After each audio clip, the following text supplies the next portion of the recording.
saya akan menjelaskan apa itu fisiologi abnormal. Pengertian fisiologi abnormal adalah cabang dari fisiologi yang mempelajari perilaku, pikiran, dan emosi yang dianggap menyimpang dari norma sosial dan budaya.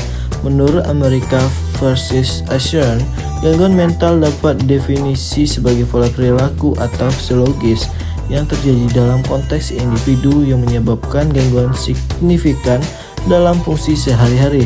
Fisiologi abnormal berfokus pada diagnosis, pengobatan, dan pencegahan gangguan mental, serta memahami bagaimana faktor-faktor biologis, fisiologis, dan sosial berkontribusi terhadap perilaku abnormal. Selanjutnya, sebagai salah satu gangguan kecemasan adalah salah satu gangguan yang paling umum terjadi, prevalensi sekitar 18% di kalangan populasi dewasa di Amerika Serikat. Gangguan ini dapat bermanifestasi dalam sebagai bentuk seperti gangguan kecemasan umum, gangguan panik, dan fobia spesifik. Dalam konteks ini, penting untuk memahami bagaimana faktor genetik, lingkungan, dan pengalaman hidup dapat mempengaruhi perkembangan gangguan ini. Selanjutnya ada klasifisasi gangguan mental dilakukan untuk memudahkan diagnosa pengobatan. Gangguan mental dikelompokkan menjadi beberapa kategori, termasuk gangguan mood, gangguan kecemasan, gangguan psikotik, dan gangguan kepribadian.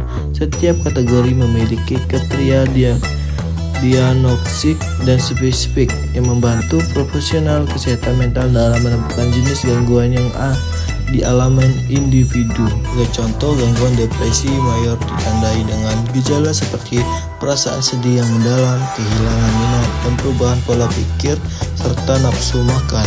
Selanjutnya, faktor penyebab gangguan mental sangat kompleks dan melibatkan interaksi antara faktor biologis, fisiologis, dan sosial. Penelitian menunjukkan bahwa faktor genetik dapat berperan dalam prediksi posisi seseorang terhadap gangguan mental. Sebagai contoh, individu dengan riwayat keluarga yang memiliki gangguan bipolar memiliki risiko lebih tinggi untuk mengembangkan kondisi yang sama. Selanjutnya, selain faktor genetik, pengalaman traumatis dan stres lingkungan juga dapat memicu gangguan mental.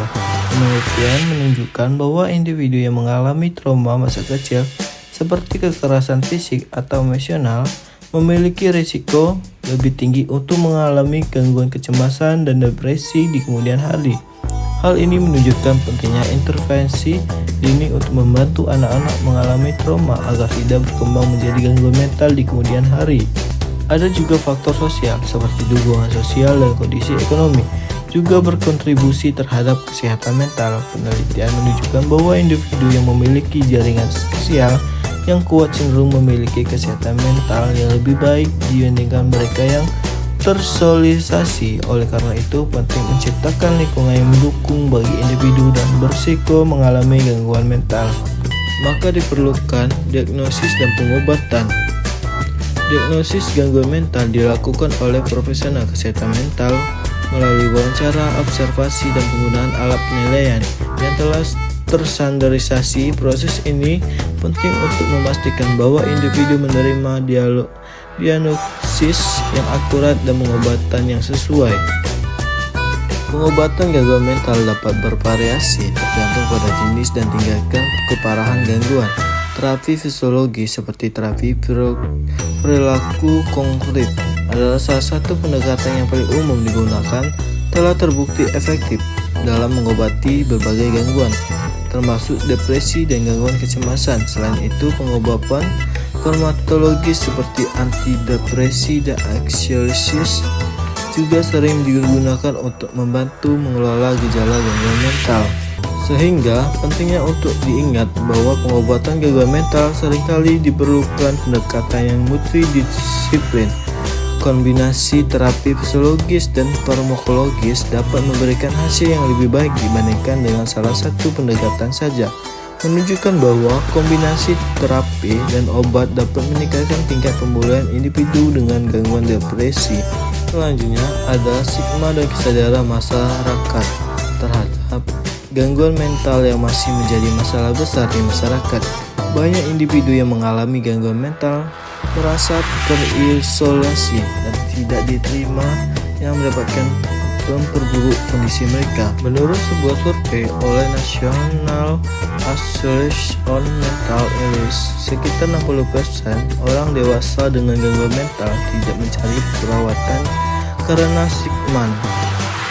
Hal ini menunjukkan perlunya upaya untuk meningkatkan kesadaran dan pemahaman masyarakat tentang kesehatan mental. Maka pendidikan masyarakat tentang gangguan mental sangat penting untuk mengurangi stigma. Kampanye kesadaran seperti Mental Health Awareness Month bertujuan untuk memberikan informasi dan mendidik masyarakat tentang pentingnya kesehatan mental. Penelitian menunjukkan bahwa peningkatan kesadaran dapat membantu mengubah sikap negatif terhadap individu dengan gangguan mental. Selain itu, dukungan dari keluarga dan teman juga berperan penting dalam mengurangi stigma.